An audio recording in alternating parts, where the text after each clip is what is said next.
मेरा सवाल है, आपके लिए फोकस का क्या मतलब है और हम किस तरीके से हमारे रोजमर्रा के जीवन में फोकस ला सकते हैं? तो फोकस की आपकी क्या परिभाषा है? अच्छा, इस शब्द को समझाने के कई तरीके हैं। फोकस की बजाय अगर आप अटेंशन शब्द का इस्तेमाल करें, क्या आप मानते हैं कि फोकस और अटेंशन दोनों एक ही चीज के बारे में हैं? इनमें थोड़ा फर्क है, इसमें बारीक सा अंतर है। पर जब आप फोकस कहते हैं तो ये किसी चीज पर कोई रोशनी डालने जैसा है। फोकस हमेशा एक बिंदु पर होता है, अटेंशन उससे कहीं ज्यादा हो सकती है।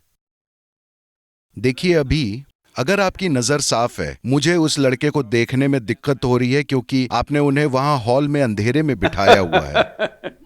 पर अगर हॉल सही से रोशन होता तो मुझे यहां बैठे लोगों को देखने के लिए फोकस नहीं करना पड़ेगा। मुझे बस ध्यान देने की जरूरत होगी। अगर मैं ध्यान देता हूं तो मैं यहां मौजूद सभी लोगों को देखूंगा, वे जैसे हैं वैसे। पर अभी अगर मेरी दिलचस्पी इस इंसान में हुई तब मुझे फोकस की जरूरत होगी। अगर मैं आसपास की हर चीज की ओर बिना ध्यान दिए सिर्फ फोकस्ड होता, मैं बिना भेदभाव के ध्यान की बात कर रहा हूं। ध्यान किसी चीज के बारे में नहीं, बस ध्यान देना, सिर्फ इसलिए कि आपके अंदर एक खास स्तर का ध्यान देने की क्षमता है। आपको पता है कि आप वाकई में हैं। नहीं तो मान लीजिए नींद में, आपके अनुभव में ना तो दुनिया मौजूद होती है और ना ही आप होते हैं। कुल मिलाकर हुआ यह है कि कोई ध्यान नहीं देता। क्योंकि कोई ध्यान नहीं देता, इसलिए किसी तरह का कोई बोध नहीं है। तो पहली चीज है ध्यान देना, ताकि हर चीज की एक आम समझ हो। उसके बाद एक खास रुचि की बात होती है, तब हम अपना ध्यान उस खास रुचि पर लाकर फोकस कर लेते हैं। तो फोकस का उद्देश्य या परिभाषा क्या है? फोकस का क्या इस्तेमाल है? फोकस हमें कहां ले जा सकता है?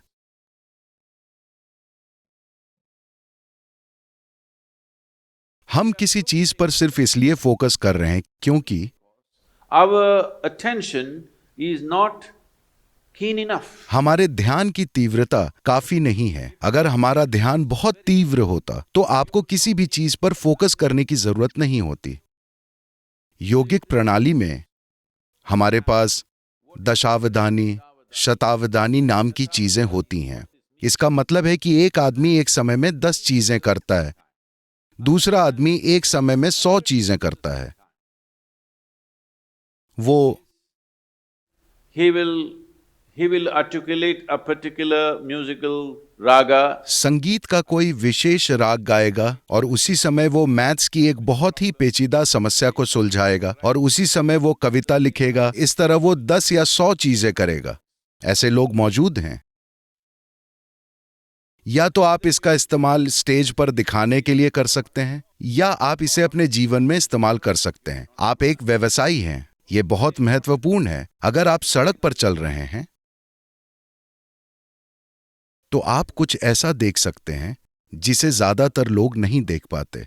तभी आप एक लीडर बनते हैं, क्योंकि आप वो चीजें देखने में काबिल हैं जिन्हें अभी दूसरों को देखना बाकी है। तभी आप एक लीडर का स्थान संभालते हैं, क्योंकि असल में लीडर यानी कि आप ऊंचे स्थान पर बैठे हैं। एक बार जब आप मचान पर होते हैं तो आपको दूसरों से बेहतर देखना चाहिए। तो ध्यान वो आयाम है जो आपको उस मचान पर ले जाएगा। अगर सब कुछ को लेकर आपका ध्यान बहुत पैना होना है तो आपको भेदभाव करना बंद कर देना होगा कि मुझे यह व्यक्ति पसंद है, मुझे यह व्यक्ति पसंद नहीं है, यह अच्छा है, यह बुरा है, यह सुंदर है, यह सुंदर नहीं है, यह उपयोगी है, यह उपयोगी नहीं है। अगर आप किसी तरह का भेदभाव नहीं करते, बस ध्यान देने पर काम करते हैं, किसी चीज पर ध्यान देना नहीं बल्कि सुपर अटेंटिव बनना, साफ ध्यान देना, किसी चीज को लेकर नहीं। देखिए, अभी अगर आप इस हॉल में वोल्टेज बढ़ा दें, जब लाइट आती है, लाइट ऐसे नहीं सोचती कि मैं किस पर फोकस करूं। जब लाइट आती है तो कमरे में जो कुछ भी हो वो दिख जाएगा।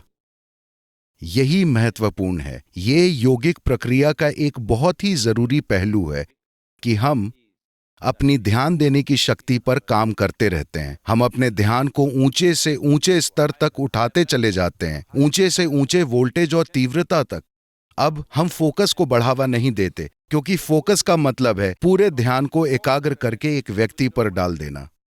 मान लीजिए आपने अपना पूरा फोकस एक बिंदु पर डाल दिया और आपको उस बिंदु में कुछ भी काम का नहीं मिला, तो आप अपने जीवन के अंत में क्या करेंगे?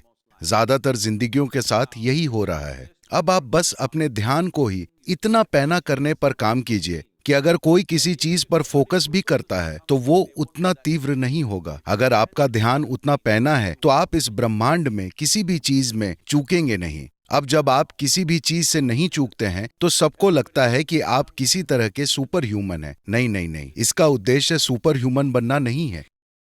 इसका उद्देश्य है ये जानना कि इंसान होना अपने आप में सुपर है। तो अगर आप अपने ध्यान को बढ़ाते हैं, हम आपको we can give you बहुत सक्रिय प्रक्रियाएं दे सकते हैं जिनके जरिए आप अपने ध्यान को ऊंचे से ऊंचे स्तर तक उठा सकते हैं। आप कितना साफ देखते हैं यही तय करता है कि आप इस जीवन में कितनी सफलता से गुजरते हैं। how much lack of clarity there is in you, that much blundering you will do in your life. आप में स्पष्टता की जितनी कमी होगी, आप अपने जीवन में उतनी ही बड़ी गलतियां करेंगे, इसमें कोई शक नहीं है। अगर व्यक्ति को सबसे पहले ध्यान को विकसित करने की दिशा में काम कीजिए। पहली चीज है आप अपने भेदभाव के नजरिए को हटाइए कि आप उस व्यक्ति की ओर ऐसे ना देखें, अरे ये एक आदमी है, ये एक औरत है, ये एक कुत्ता है, ये है, ये वो है। बिना किसी निष्कर्ष के बस ध्यान दीजिए।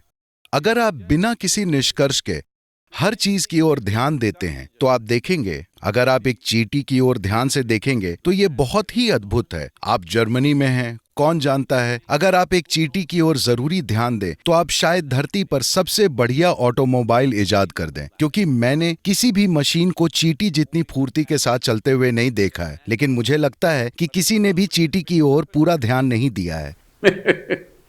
तो Attention. ध्यान के स्तर को बढ़ाना फोकस से ज्यादा महत्वपूर्ण है। अगर आपको अभी किसी चीज पर फोकस करने की जरूरत है तो आप कर सकते हैं, पर अभी आप एक आसान सा प्रयोग कर सकते हैं। अगर आप अपने चेहरे को इस तरह थोड़ा सा ऊपर करके बैठते हैं और अपनी आंखें बंद कर लेते हैं तो आप देखेंगे कि स्वाभाविक ही आपकी भौहों के बीच एक फोकस बन जाएगा। लेकिन आप कई चीजों की ओर सचेत हो सकते हैं। आपके आसपास के लोग, आपकी सांसें, आपके शरीर की संवेदनाएं, आप हर चीज की ओर जागरूक हो सकते हैं और फिर भी फोकस्ड रह सकते हैं। तो मानसिक फोकस एक सीमित संभावना है, पर ध्यान को बढ़ाना आपको आखिरकार ऐसे स्थान पर ले जाएगा जहां आप कॉन्शियस यानी जागरूक हो जाते हैं, या दूसरे लोगों के शब्दों में सुपर कॉन्शियस। ये बस जागरूक या कॉन्शियस होना है, पर लोगों को लगता है कि आप सुपर कॉन्शियस हैं। इसी के कारण आप हर चीज को वैसे ही समझते हैं जैसी वो है। इसके लिए सबसे महत्वपूर्ण चीज है That your mind is not functioning like a prism. कि आपका मन एक प्रिज्म की तरह काम नहीं कर रहा, जो चीजों को विकृत कर देता है और ऐसी डिजाइन रचता है जो मौजूद ही नहीं है। आपका मन एक सपाट शीशे की तरह बन गया है। वो हर चीज को बस वैसे ही दिखाता है जैसी वो है। आप में हर चीज को समझदारी से संभालने की क्षमता है, वरना आप बहुत सी चीजों को गड़बड़ कर देते हैं। और एक व्यवसायी के लिए बहुत महत्वपूर्ण है, क्योंकि आपके पास कोई नौकरी नहीं है।